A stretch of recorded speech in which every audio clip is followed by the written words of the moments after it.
Hey, folks, before we get rocking and rolling here, do your boy a favor. Come join the rocket ship for good. Come join the mission for good. Don't click that subscribe button. Smash that subscribe button and get subscribed to the Brilliantly Dumb Show for all things content, for all things electricity. We're ready for you. Smash it and enjoy the show. Ladies and gentlemen, coming to you early, coming to you often. Welcome to yet another edition of the Brilliantly Dumb Show. I'm Big Game Bob, coming to you on your local airwaves, however you're listening, whyever you're listening. Folks, we're just happy you are indeed listening. We got an action-packed show for you folks today. I got a lot on my mind. I got a lot to say. We got a lot to announce. We got our beloved friend of the pod, FORREST Galante, joining us today for an interview. FORREST Galante is one of my favorite people on the planet. And he's a wildlife biologist. He was a host on Animal Planet. He's just one of the most fascinating guys I've ever met. He's been bit by a shark twice. He's been in two plane accidents. You said it right, Bob. Keep it going. Trust yourself there, big cat. He's been on two plane accidents in his life. One of them in Africa. He's just fascinating. And he was recently in Africa and was chased out of Africa by the African government. It is just a wild, fascinating story. I love this guy. He's been on the podcast numerous times. So we're going to get to FORREST Galante, hear this story. It's fucking nuts. As soon as I saw it, I said to him, I said, FORREST, you got to come on the podcast. He's ready to go. Love this man, a true friend of the pod. And ladies and gentlemen, you know this stance. You know that I would not preach something to you if I didn't stand by it, if I didn't believe it. Rowback Golf Apparel, before we get going here, is the only golf apparel you'll ever need. For those of you watching on the YouTube right now, you see me with the bucket hats. Get yours today. You're going to get 15% off your first purchase, your first Rowback purchase using promo code BOBBY, BOBBY.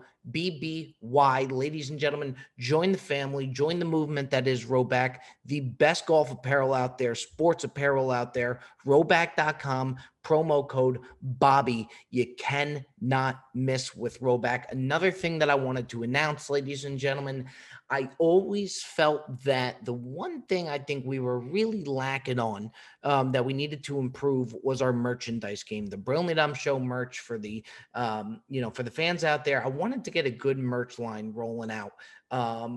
Through a friend of a friend, I got a new guy doing our merch now. And we are rolling out brand new merch starting today. For those of you folks listening Tuesday morning, new merchandise is out, top quality. I fucking love it. The Brilliantly Dumb Show, the Brilliantly Dumb Country Club logo design is on there. It's spectacular. Give that a go. BrilliantlyDumb.com. Enjoy the new merchandise, ladies and gentlemen. I truly feel we finally got the merch right. I think it's top of the line. The product, the quality, out of this world. Get on the merch train now. Let's talk Jeff Bezos here for a second.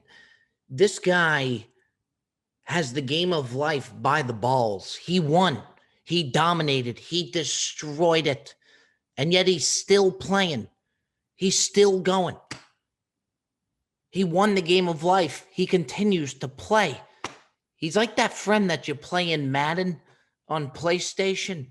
When you're down 35 points and you decide to just quit and chuck your controller to the side, but your friend keeps playing, he keeps running plays, although there's nobody playing against him. That's Jeff Bezos right now. Nobody's playing against him. Nobody's contesting him. Nobody's even there on the other side. But he just keeps playing. Bezos announced his retirement on June 5th and just announced the other day that he's becoming an astronaut.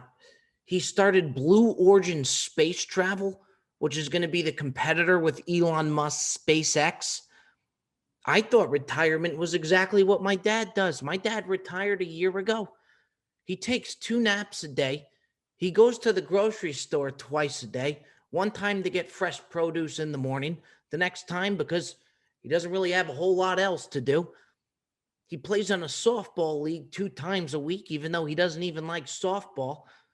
and he could name you the entire Somerset Patriot Yankees minor league systems team, their lineup from start to finish. He knows everybody playing on the Somerset Patriots. He could tell you the name and their number, as well as the Yankees' entire organization, of course. And my dad lives a beautiful retirement. I want to know who's coming out of the Yankees farm system. I want to know a little bit about the Somerset Patriots. So, yeah, Dad, tough loss for the Yankees today. He goes, yeah, you know what? Tough loss.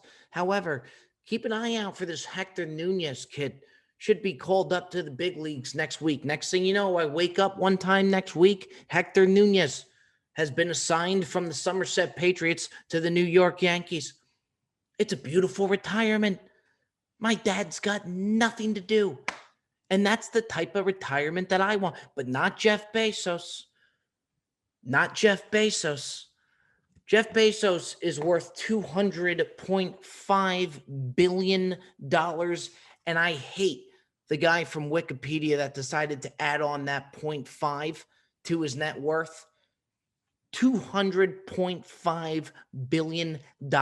Nothing will make you feel more subpar than hearing Jeff Bezos' name. But Jeff Bezos has announced that he is going to be going up to space. I don't know when, but he's going to be traveling up to space. My question, why?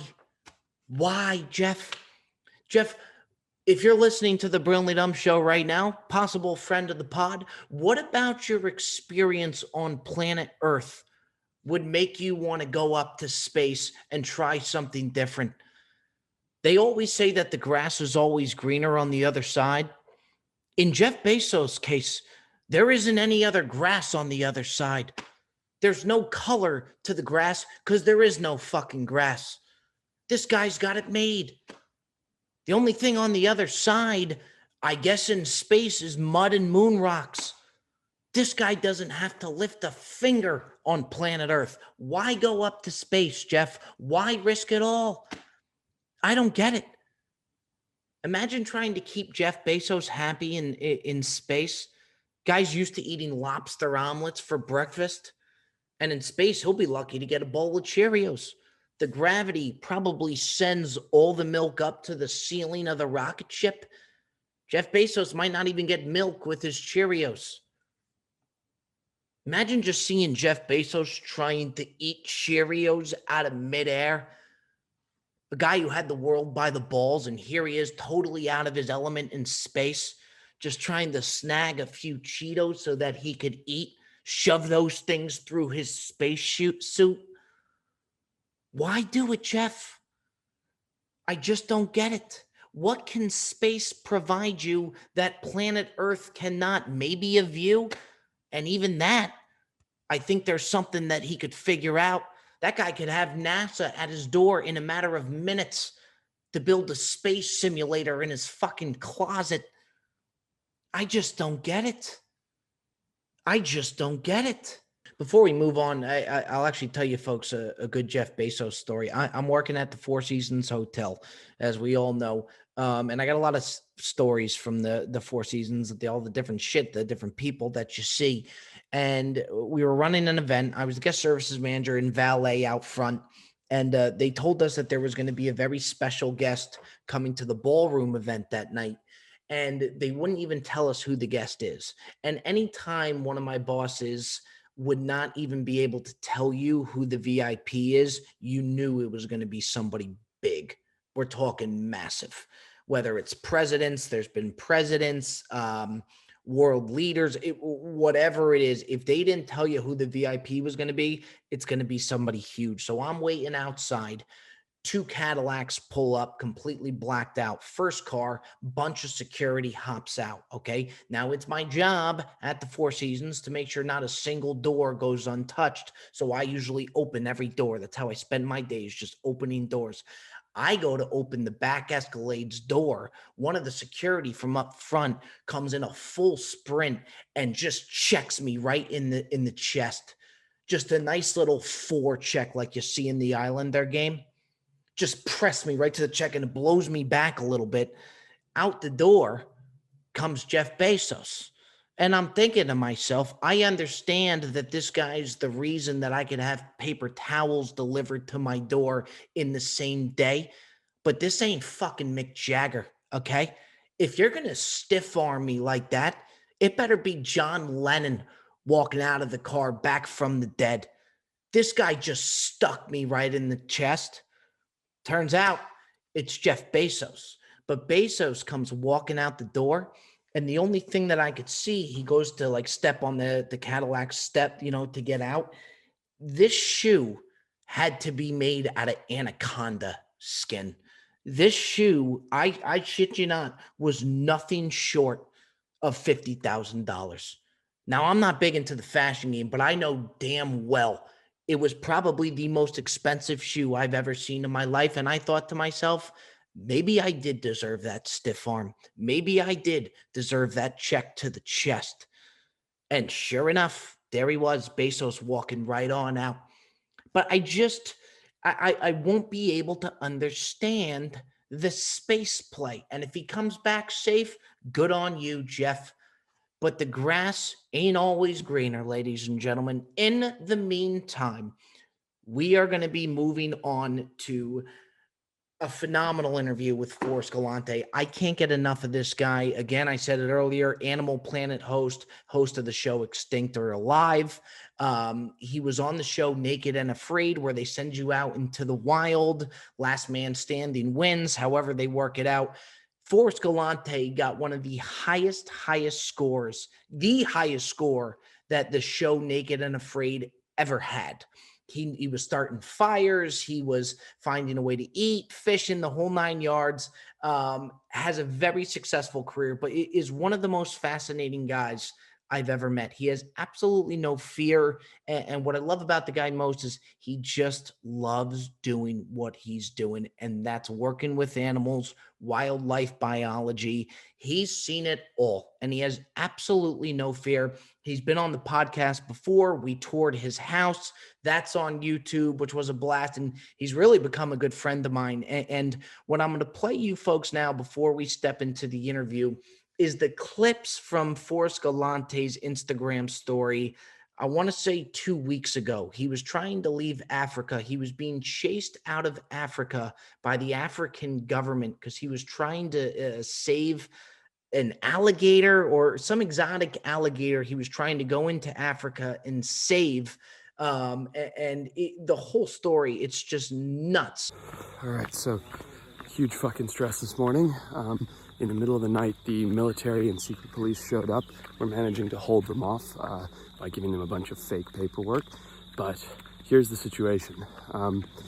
We're in an area that hasn't had tourists in over 3 years, right? We show up, we're the first people here. We've come to save a crocodile and help the village, help the community because they're gonna kill this man-eating croc, right? Well, when we get here, we find out that a corrupt government official has taken a bribe from a Chinese logging company, okay? That Chinese logging company has paid him tons and tons of money. And we weren't even gonna document this. We were just gonna go about our business on the river. But when he found out there was a film crew here, he sent a reward on our heads, right? So now there are these guys here to try and kill us, or maybe not kill us, but take us in and confiscate all our gear and film equipment, because if this Mozambican official gets found out, then he's in big trouble. So now we're on the run. We have 2 planes waiting for us on a private airstrip in the bush, which is about a 40-minute boat ride from here. And we're loading up. Good, guys? Yeah, okay, excellent, you can go. And they're loading up all the gear. We're getting the other boat ready right now. And we're getting out of here as quickly as we can, because otherwise we're all gonna disappear, and so is our equipment. So wish us luck. Here's some fun African politics. Yeah, things never change here, that's for sure. Fascinating stuff. Fascinating interview with the guy. We love FORREST GALANTE here on the Brownlee Dump Show. And without further ado, ladies and gentlemen, let's send it on over to FORREST GALANTE. And we got our Ask Bob questions coming up after. Bobby, my man. How are you, brother? Mr. FORREST GALANTE, ladies and gentlemen. What are we sipping on tonight, FORREST? Oh, man, I've just come back from Africa. I'm drinking what I call Africa water, just a delightful gin and tonic. It's important. It's for my health. It's for my safety. It keeps the mosquitoes away. Can't not do it. I saw you on this flight back from Africa, and I'm watching the Instagram story. First things first, good thing that they got Wi-Fi on there. Damn right. Because how long are you looking at, Forrest? How long of a flight are you looking at? Let's see. It was 2 hours to Johannesburg, 12 hours to Doha, 14 hours to New York, and then 6 hours to Los Angeles. Something like that. If you're not sleeping, what is Forrest Galante doing? We're rolling, by the way, Forrest. No, why wouldn't we roll? No, look, I'm sitting there hating life. Occasionally, I'll have a few too many drinks and lead that to passing out. You have to do it when you're good for you. And are they coming around to you often on these flights to Africa? Like, or are they coming around to you often with drinks, guaranteed that you're going to have service on the flight? Because nowadays there's not as much service on the flight. Oh man, the service on those like international airlines is so much better than the service on American Airlines or Delta or something. They're there every 5 minutes. They're asking you if you want a snack. They're usually cutting me off around hour 12, but regardless, the service is great. They know that I need my cocktail to get through those flights. I think I'm a better person when you're coming on the podcast and when you're back in the States. I stay connected with you. I like it. And when you're ready to come on the podcast, you always got something going on. Okay. Yeah, it's a busy life, man. And look, I always love hanging out with you. We always have a blast. It's always fun. I'm a terrible friend. You can ask any of my close friends because I just disappear for months at a time. Nobody hears from me. Everyone thinks I'm dead. And then I kind of like pop up in a Speedo with a can of White Claw. And I'm like, let's go. Let's see what happens. But you like that though, Forrest. You like getting out there. And I feel like you could shut off the phone 2 weeks, no problem, as long as cameras are rolling for you. No, not even, man. No cameras, no phone. I don't care. I love shutting down the devices, getting off of this crap, unplugging for 2-3 weeks at a time. And I'm lucky because it's part of my job. You know, I get to go out there and unplug for a while. You got a book out, just came out, Still Alive. What I always say to you is, in all honesty, it's amazing that you actually still are alive. And I don't know if you meant to be joking around. When people see the title of this book, little do they know about Still Alive. It is amazing that you still are alive. Yeah, I guess. I mean, the way I see it is I'm like a cat, man. I got 9 lives. I've used up like 4 or 5 of them. You know, it's a lot of fun. You would think after all the shit that you've been in and all the shit that you've been through, Forrest, you think that you would have some sort of fear. Okay. And talking about the book and what led you here, you would think that you would have some sort of fear being in the accidents that you were in, plane accidents, you've been bit by a shark. There's no fear in you.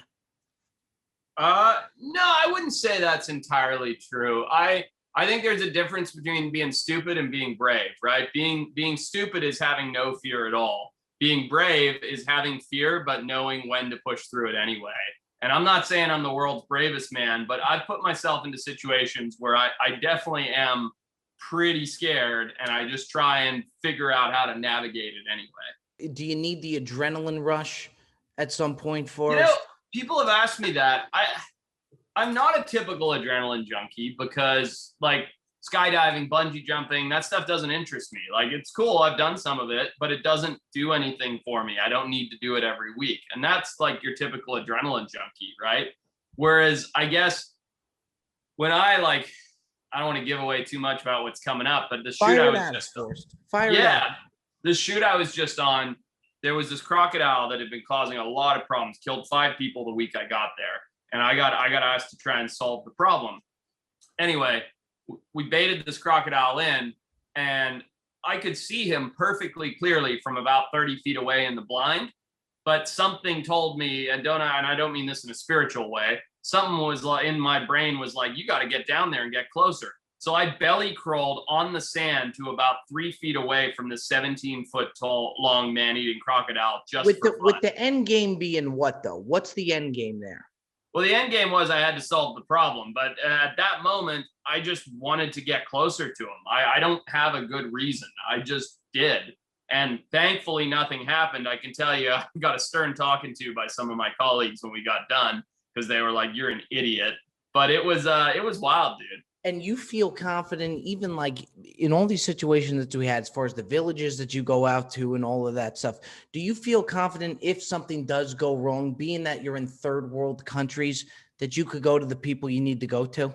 I feel confident that my team will do their best to take care of me no matter what happens, and that they're very capable. But typically we're way too goddamn far out there and too removed from anything to deal with it. Like, what am I trying to say? In other words, if there were a major accident, I don't think there's a lot that could be done in most of the places we go. It's too far. You know that going into it? Yeah, of course. But that's okay. I mean, let's just not have any major accidents, you know? I was watching your Instagram story, and this to me was absolutely nuts. Now, your phone had to blow up when this was going on. You were putting it on the story. Yeah, it did. I've seen you do a lot of wild shit. This to me had me to where I was hoping that you would keep posting to keep us updated. Can you hit us with the story you had in Africa? Yeah, man. All right. So on that same mission that I was just telling you about to work with this crocodile, we went to an area where there hasn't been any tourists in 3 years. Like, COVID is a factor, but corruption, crime, violence, everything else, there are all these factors. So no tourists have been there in 3 years, right? We're the first people to go there in 3 years. Well, this is in Mozambique, Eastern Africa. During those 3 years, what we found out when we hit the ground was that there is a minister, a politician who's in charge of the region, right? And these Chinese logging companies have come in there and they're asking if they can cut down old growth timber for whatever reason. And he has taken a huge bribe from this Chinese logging company to allow them to cut down protected forest. Now, we were there to catch crocodile. We weren't there to talk about woods and forest, and I didn't even know this was going on. But when the first people to show up in 3 years to this guy's managed area was a film crew, he automatically assumed we were there to expose what he was doing. And so he's like, I'm going to bury them. Like, he's like, literally, they're going to disappear. So did you have any interaction with him at all when you went there? None. To this day, we've had no interaction with him. So what happened was, you have no idea this is going on. No, but it's a remote area, and all of a sudden 5 gringos with cameras show up that have never been there before. Like, word got out, and it got out quick. So this news spread like wildfire, and everybody thought that, well, not everybody, but it got back to this minister who's in charge of this area, and he thought that we were there to expose it. So that was it. It was him. He was out to get us. He was going to confiscate our cameras. I don't know what he would have done with us. I don't know if he would have locked us up, if we would have disappeared completely. We were remote, and this is Mozambique, where things are pretty corrupt. Anyway, what happens is this guy comes running into our camp at like, it's not that early. It's not that late. It's probably like 12:31 in the morning. And he's like yelling to us, and he's like, the minister is sending the military, like, you're like, this is a problem. This is a problem. And we're like, well, this guy's name was Isaac. And we're like, what's going on, Isaac? Like, help us understand. And he explains the situation to us that I just explained to you. And now, is Isaac part of your crew? No, he was like a local hire. He was helping facilitate everything on the ground over there. But, he had got wind that this minister had got wind of us. So it's this whole game of telephone. It's all super confusing. Anyway, we basically pass out, go to sleep because it's like 1 a.m. We're woken up at like 4:30 in the morning by 15 guys with AK-47 surrounding our camp. Is your crew scared at this point? Because to me, this is why you're so fucking nuts. Because right now I'm picturing you here in Africa, okay? And I picture you getting woken up and you're not that scared. No, I wasn't scared at this point because now, look, if they in Africa. Well, I grew up in Africa. Also, if they wanted us dead, we'd already be dead, right? There's 15 guys with AK-47 surrounding us. They didn't need to surround us. Like, it would have been pretty easy to just shoot us and walk away. So, like, we're already like, there's a hint of, oh crap. I think what was going through my mind was, shit, here goes all our footage. Like, we're gonna lose this thing that we've been doing. That's why, and that force is why you're nuts. If 15 guys in Africa show up for me, wake me up with AK-47s, the last thing I'm thinking of is content at that point. Yeah, well, I mean, I guess that's what crossed my mind. I'm like, geez, we have, $1 million, I'm making this up, worth of footage on our hard drives, and it's all going to disappear. So these guys show up, they surround us. It's still dark. It's early in the morning. They're standing by our boats so that we can't flee. They're totally surrounding us. So can you even have a conversation with them? Or so I speak. So in that region of Mozambique, they speak. It's like they speak a little bit of the Shona language, and I still speak a little bit of the Shona language where I grew up. So it's like Spanglish. You know, it's just a mess of words that like you're kind of getting your point across. It wasn't their primary language, certainly not mine. So there's a little bit going on. They were clearly angry with you? No, they couldn't have cared less. They were kind of sleepy-eyed and lazy looking, but they'd been sent by this minister, right? This politician. So Isaac, the guy I'm talking about, starts communicating with them, and he sits down with them, and we're all very cordial, and like they're surrounding us. But the boss guy, he like sits down. We start handing him paperwork, explaining we're here, we're working with crocodiles, blah blah blah blah. And I can see that it's going nowhere. It's falling on deaf ears. So I say to Isaac and the boss military guy, I'm like, look, go and get your boss and we'll sort this out, meaning the main guy. And he kind of like scratches his head, and he basically communicates to us like, I can't get a hold of him. He's like an hour and a half away. And I'm like, don't worry, we'll make a nice breakfast, and when you come back, we'll have everything ready, and we'll sit down with your boss and we'll sort this out. But FORREST, what to you? I mean, don't you worry? Okay, if I piss this guy off, okay, he travels from an hour and a half away. Is it worth the crocodile at that point? Well, just wait, because you're going to hear the rest of the story. So this is a ruse, because I know that we're in deep shit. So the guy says to me, he's like, give me your cameras, and then I will go and get my boss, and so that we can't film anything, right? So I go, sure, no problem. The night before, when they approached us, I told Mitch, back everything up on the hard drives, hide them in the bottom of your dirty laundry, and put aside crap cameras. Like, put aside the handy cams, 4 GoPros, you know, like the crap cameras that we use, not the nice cameras. So Mitch comes running over. He's got a basket of cameras. It's 2 like, you know, $500 handy cams that we use at night, and a bunch of GoPros, which are cheap as crap, and a hard drive with like some drone aerials on it. You know, like that we've set this all up. So the guy looks at it and he like kind of nods his head and he goes, okay, I'll be back with my boss. And we're like, fuck, what are we going to do now? Sure enough, and I'm sure this guy definitely got in trouble over it, he leaves and takes with him all 14 other guys with AK-47s. Well, the second their cars pull out of our region, I'm like, get in the canoes, let's go, get the airplanes, blah, blah, blah. Okay, let's go, guys. Let's go. Come on. We gotta get going.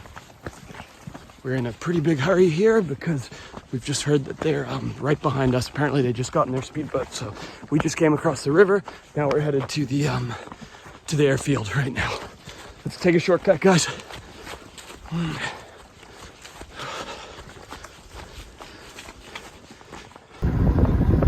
Alright, planes are here. What do you think? We getting out of here? Maybe. Happy, Remy? Yeah. Alright. Yep, we gotta go. Gears all loaded. Good.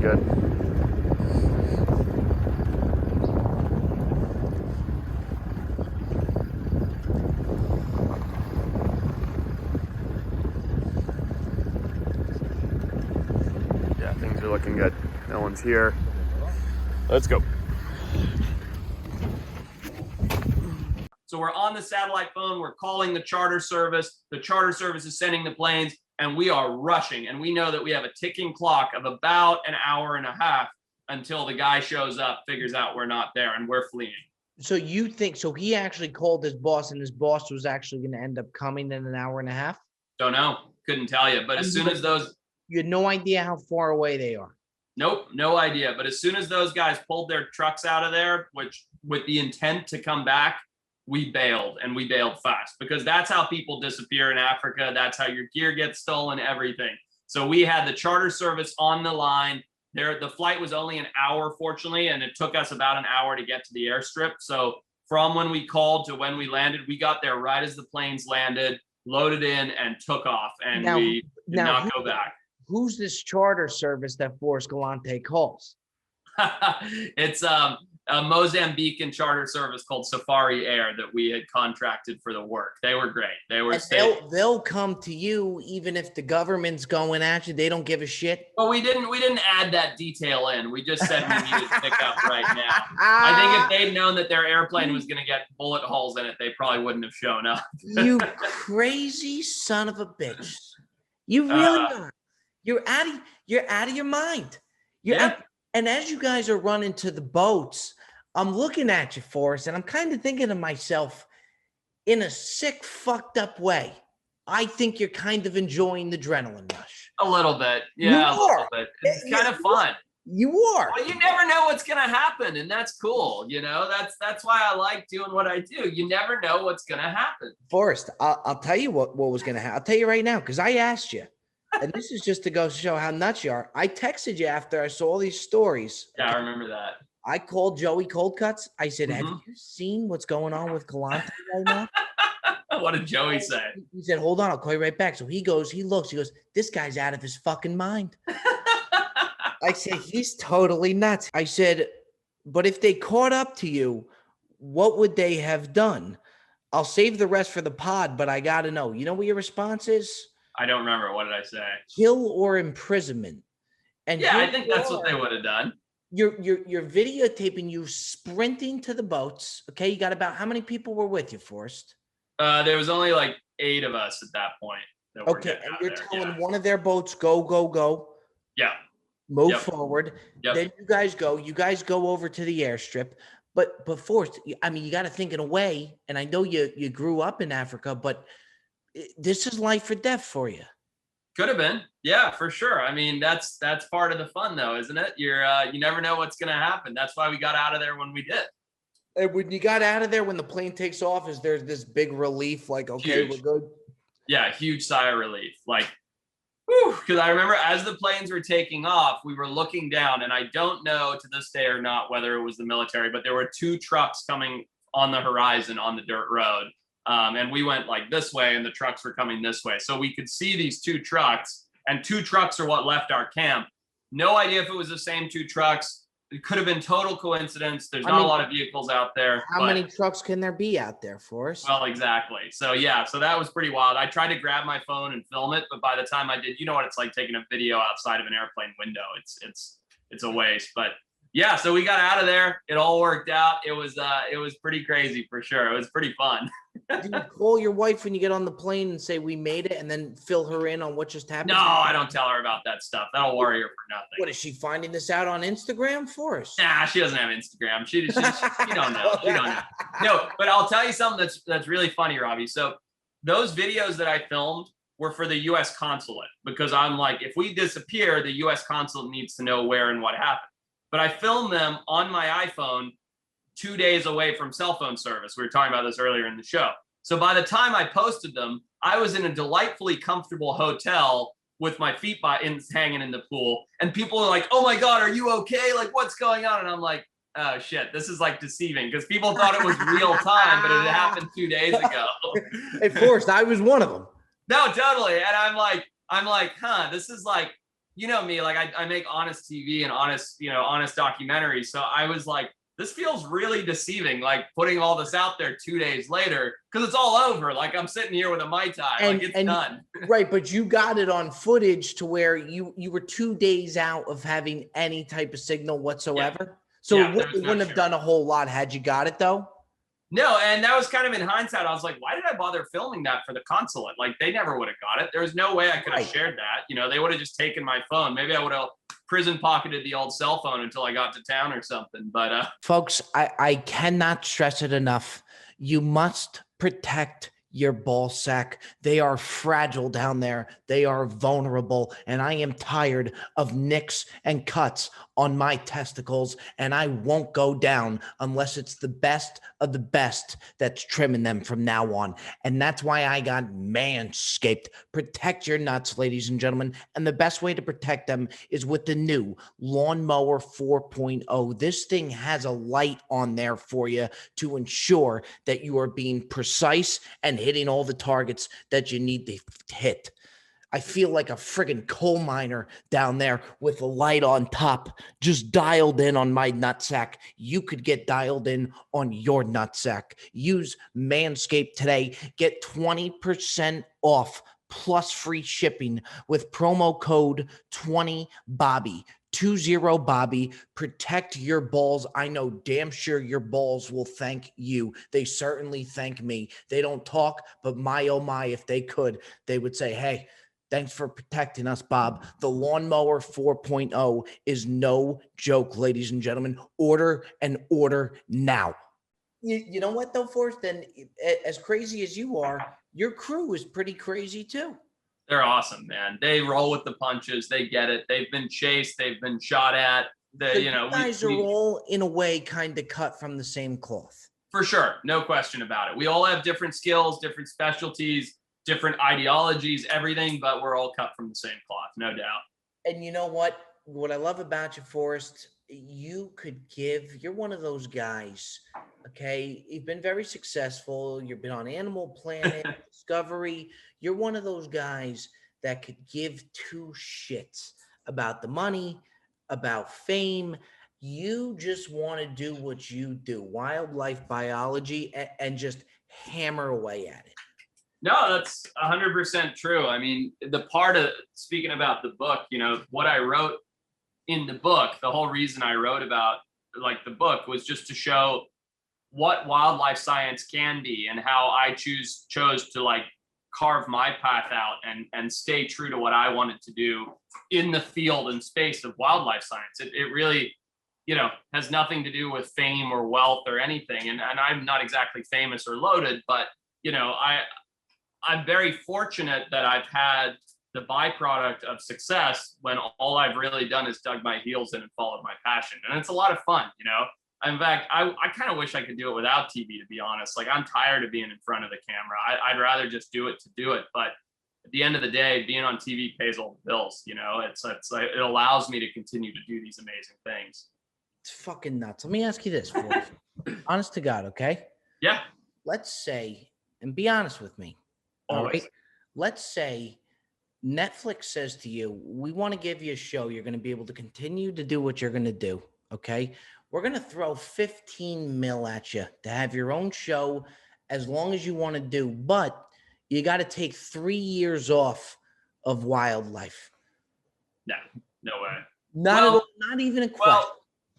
You do this, you suffer for 3 years, and then you're gravy. The rest of your life, you could deal with wildlife. All you want to help as many animals as possible. I'll do it. Because $15 million, it takes me change your heart here, no?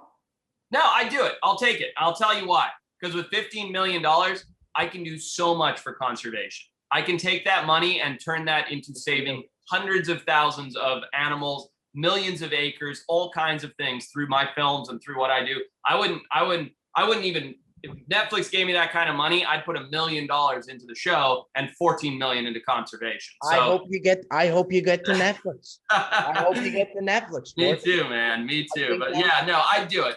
But I'll tell you what, that'd be a rough 3 years. You'd see a real mopey, chubby Forrest sitting over here having a hard time. I even think too, I've been to your house with the sanctuary you got going at your house.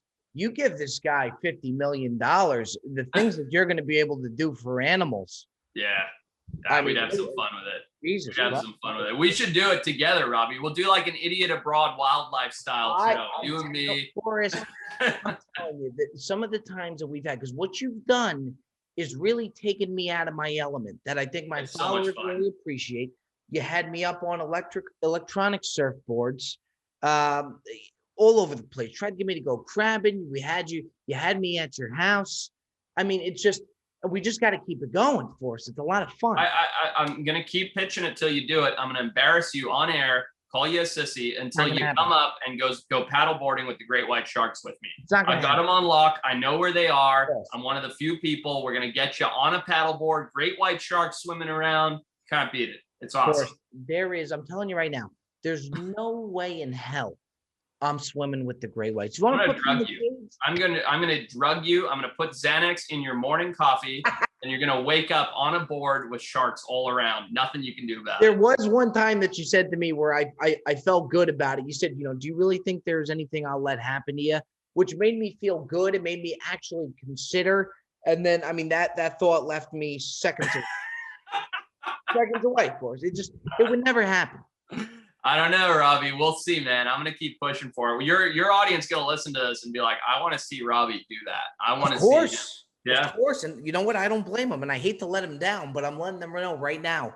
The sharks ain't happening, FORREST. I don't know. We'll see. Time will tell. I've got my plans. It ain't happening. Any other trip by any means, you know that I'm ready for you, FORREST. Still alive. I want the folks to buy it. I just want them to see, because I talk about you all the time and I tell people how much of a nut you are. I want them to see all the shit that you've been through, because if there's anybody that's going to write a book, FORREST, you got plenty of chapters. You know what I mean? You're a type of guy that could write a book.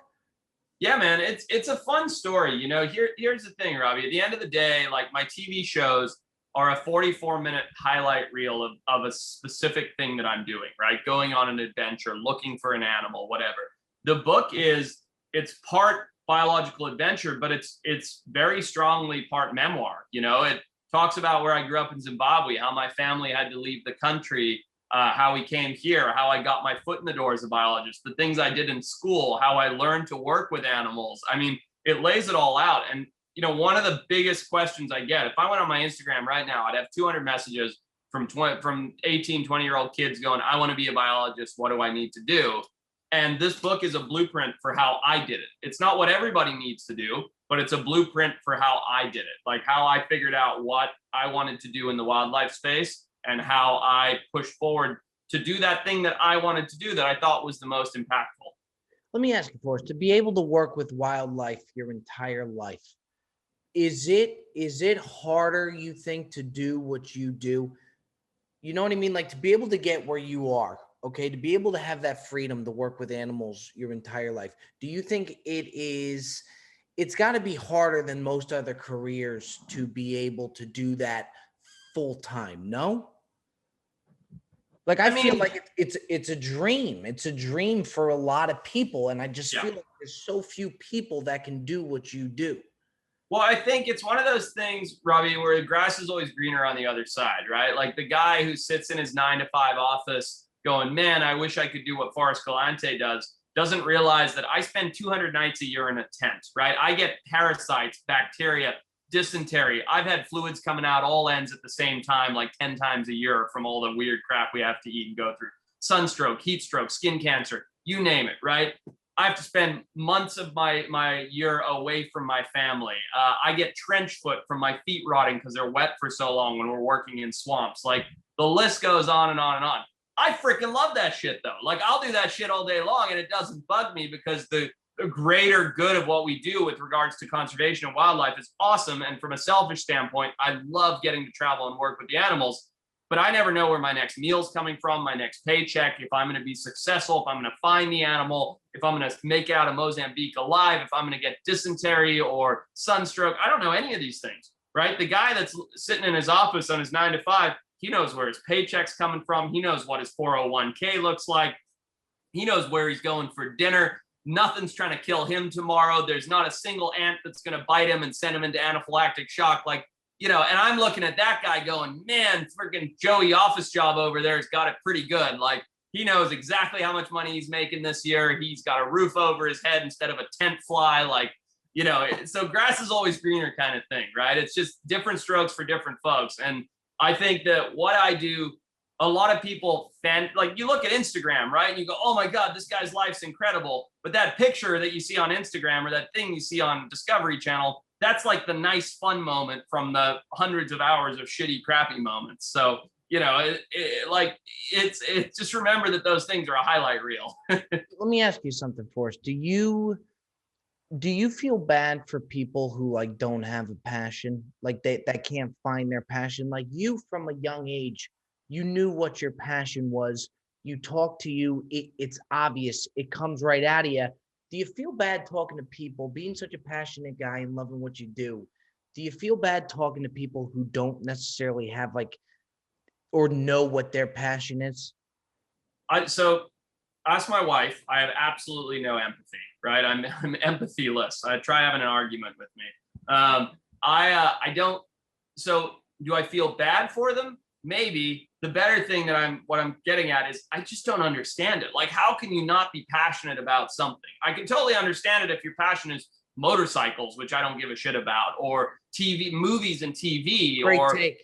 yeah, whatever, right? I don't care what your passion is, but how can you not find something to throw yourself into and be passionate about? Like it just comes so naturally. Like, it doesn't matter who you are. It's so easy to find something, or not. It's not easy to find that thing. It can be hard to find that thing, but when you find it, it's so easy to know, like, oh my God, this is the greatest thing ever. Like, this is what I need to spend all my time doing. It doesn't matter. For you, it's golf, right? Like, you freaking love your golf so much, and it's fucking hilarious. And you can see it in your face when you're golfing, how much fun you're having 24/7. Great. Like, but like, how easy was that to figure out that you love golf? Like, it just can't, it was just like that. You just knew it. Well, you know what, too? I think people can so easily tell as well when you're enjoying it.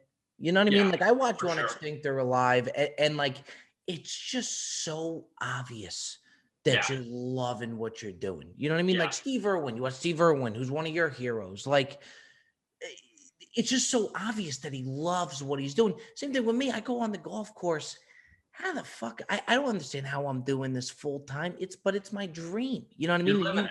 Yeah. Yeah, and you can see it. So when I watch you, it's the same thing that I see. And it's neat for me to see that you just fucking love it. And that's why I said earlier, you don't give a shit about money or anything like that. Being on TV, not on TV, you're just doing what you got to do to keep, your passion alive and doing what you're doing. Well, and I'll tell you this, Robbie, back to your hypothetical earlier. If Netflix gave me $15 million tomorrow, I wouldn't change a thing about my life. Not one. I would do exactly what I'm doing at right now. The money, the platform, none of it would change a single thing. I'd keep doing exactly what I'm doing, exactly the way I'm doing it. So I'm very, very fortunate that I have found that thing that I love so much and I get to do every day. Of course, do we have fun together, or do we have fun together? Oh my God, it's great every time. I'm always looking for shit that we can go and do every single time. I will give you credit for that. You're very good about that. And a lot of times you'll bust my balls. You'll push me because a lot of the things are way out of my element. I mean, even something as ridiculous as, it might not seem like a big deal for you, crabbing. Okay, you wanted me to go crabbing. I go down the water. I don't know what I'm doing. Am I wearing scuba gear? Are we throwing nets out there? Do we stay in the boat? I don't know, Forrest. What, do I seem like a stay in the boat kind of guy to you? No, you definitely do not, Forrest. No, we gotta do something, man. Robbie, you tell me when you guys have some time. I'm in the middle of like a pretty crazy expedition schedule, but at the end of August, I'm back chilling, catching my breath. Love to go get out there and do something silly. It's got to happen. It's absolutely got to happen. Forrest, you're the absolute best. You really do. Joey Coldcut says hello. Jersey Jerry says hello. Still alive, out now. You got to hate having a book. You got to hate where people ask. Show them, Forrest. Put it to the camera, would you? There you go. Boom. There it is. Look at that. Look at that mug right there, ladies and gentlemen. Nice color palette. That's the tortoise that you found from Extinct. That's the one. That's the big cover of Forbes Time magazine tortoise right there. They thought that fucking tortoise was extinct, and you proved that tortoise was not extinct. 114 years. Unbelievable. You gotta, still alive, out now. You gotta hate when people say, where do you find it? I mean, people know by now where you find the book. You can buy it anywhere you can buy books. A bookstore, Barnes and Nobles, Amazon. Like, there you go.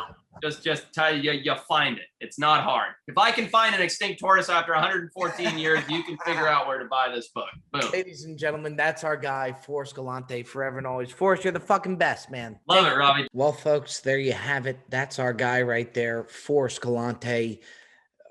Again, the guy just absolutely blows me away. I love his passion. I really do. He loves what he does. He loves to get after it. The first time me and Forrest met, he had just come off Joe Rogan, and Joe Rogan asked just exceptional questions to him about animals, wildlife, biology. And the next day I showed up with Joey Cold Cuts and we came in camo gear to his house and we just looked absolutely ridiculous. And he loved it. And he totally understood that we weren't animal people. He kind of just got my vibe right out of the gate. And we just hit it off. And we've been good friends ever since. Just love what he does. I really do. He's just an incredible, incredible guy with just an outrageous amount of passion. So there you have it, FORREST Galante. But in the meantime, ladies and gentlemen, we are not done here on the Brilliant Dumb Show. It is time for everybody's favorite segment. Call me crazy, maybe so. Benny the Jet behind the glass on the ones and twos. It is time for the Ask Bob segment, week by week, Tuesday after Tuesday, Tuesday after Friday. For you Patreon folks, I tell you, call into our now voicemail, which is the number of 848-281-7906. Get your questions submitted on the Brilliantly Dumb Show. I love this segment. I love the voicemail. First question we have coming in from a guy by the name of Johnny Cake. Believe it or not, Boston, stand up. Hey, brother. Hey, Johnny Cake calling up from Boston. Quick question in regards to work etiquette and bathroom stalls. It used to be my biggest pet peeve when I would be taking a shit in one of the stalls and somebody would use one of the two stalls right next to me. Since then, though, I've noticed whenever I walk into the stall and somebody's already in it, within 10 seconds of sitting down, they're already wiping and getting out of there.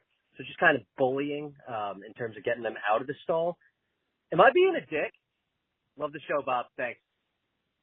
Well, for the listeners of the show, I got to let you know, regardless of what the question was, I had to take the question because his name was Johnny Cake, which is just an exceptional name. I don't really understand the question because I don't know if there's something that Cake is doing to get them out of the stall.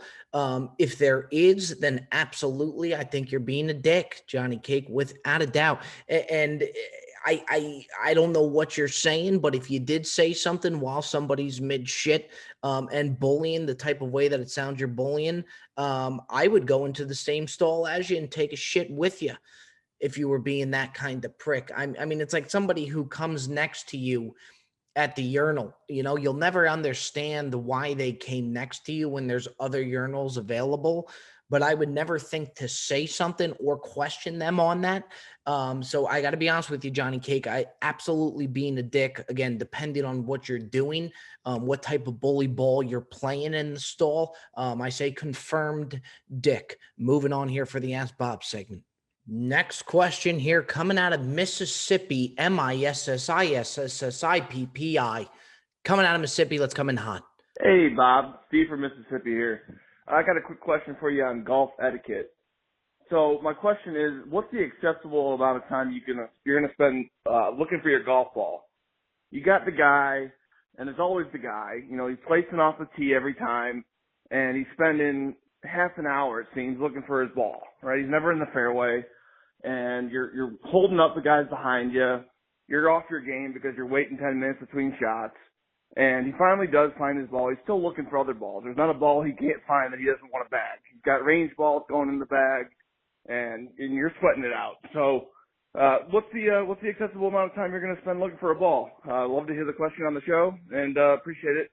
Also, want to give you a shout out and thank you for the phenomenal putter that I got. That spider putter is really shaving strokes off my game. All right, Bob. Bye. Just a phenomenal question there coming out of Mississippi.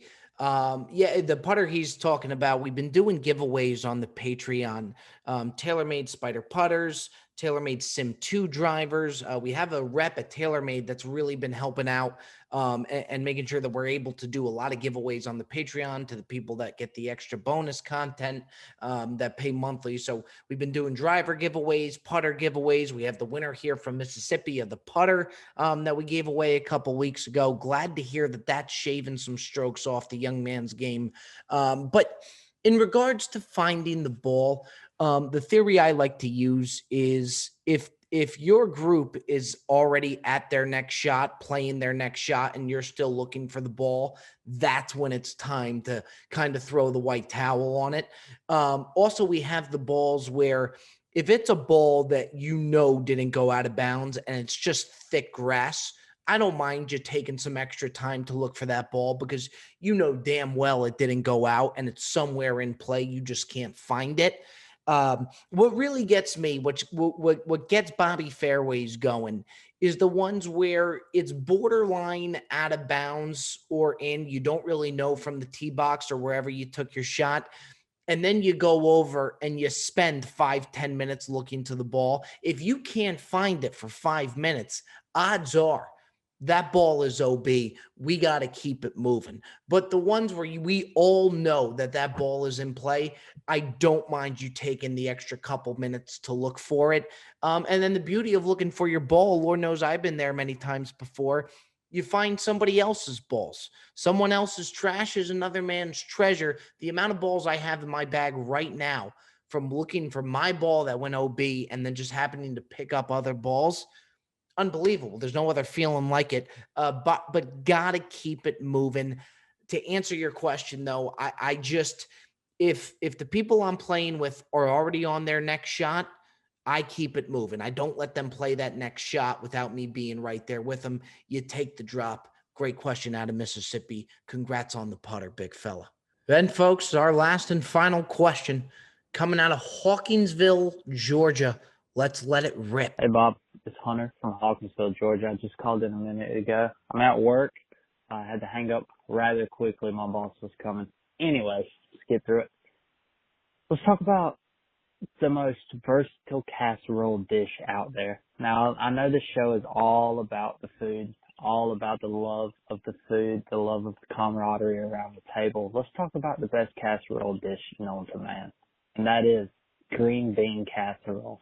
Now, personally, I could eat a quadruple stacked green bean casserole all by myself with no problem. I may feel sick after it, but it is worth it in the end.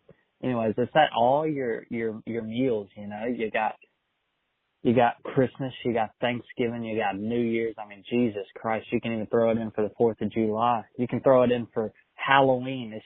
It's just an all around casserole dish. Now, I'd like to hear your thoughts on any casserole dishes that you're a fan of, or if you just absolutely love green bean casserole like I do. Long time listener, Bob, first time caller. I was here before the podcast. I was here when you maybe had 375 followers on Instagram. Let's just keep it going, keep the content rolling. I love you, big fella. Hunter, we're happy to have you as part of the faithful there, big fella. And by the way, I mean, the dedication, calling in from work to talk casserole with the boss roaming around. Hunter, if you want to talk casserole, we're going to talk casserole.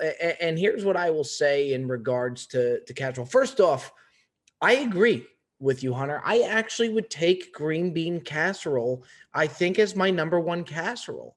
But what I will say about the green bean casserole is that it's a shame. It's a crying shame that it is a holiday side. The only time you're seeing green bean casserole is on Thanksgiving. And I would like to call out to anybody out there to start normalizing green bean casserole. Somebody's got to do it. And if it's not going to be anybody out there, it'll certainly be me. It is time we start normalizing green bean casserole. It's a phenomenal side dish. Always has been, but we only really get it once a year. It's only normalized once a year. That's on Thanksgiving. It's a holiday side. And I got a problem with the holiday sides because the holiday sides are pretty much strictly holiday sides. Not all of them, but there's some good ones out there. Cranberry sauce. I feel bad for the people that love cranberry sauce. I like it. I respect cranberry sauce. I don't love it, but for the people that do love cranberry sauce, I feel bad for them because the only time they're really getting cranberry sauce is Thanksgiving. And I think that's a shame. I think people really enjoy white meat turkey, big, thick, dark meat turkey. They only really get it on Thanksgiving unless it's sliced at the deli. And that's a shame. We should normalize casseroles. Green bean casserole, not many people are out there doing it. You go to your girlfriend's for dinner, you go to your friend's house for dinner, their parents are cooking. Very rarely, if it's not Thanksgiving, are you seeing green bean casserole. And I think that's an absolute crime and a shame. I really do. And the beauty of casseroles, right, is that nobody really knows what it is. People say casserole, that can mean many different things. Nobody knows. It's a total wild card. My mom's casserole is different than your mom's casserole. That's a fact. No casseroles are made the same. None. Different ingredients. Could be a totally different thing. There's all types of casseroles, not just green bean casserole. But we ought to start normalizing green bean casserole and normalizing it fast, because we have been missing out on that 364 days out of the year. Phenomenal question coming out of Georgia. Love you all. Love you all, folks. We appreciate the support. Long action-packed episode for us. Galante was spectacular. Sign up to that Patreon. Get the bonus content. Keep it rocking and rolling. New merch, brilliantlydumb.com, out now. Grab your merch. Grab it fast. We finally got this right. Premium product, premium quality. Support the show. Support the rocket ship. Hop on the train now. Ladies and gentlemen, that does it here for yet another episode of the Brilliantly Dumb Show. We love you. Have a damn good week. Stay humble.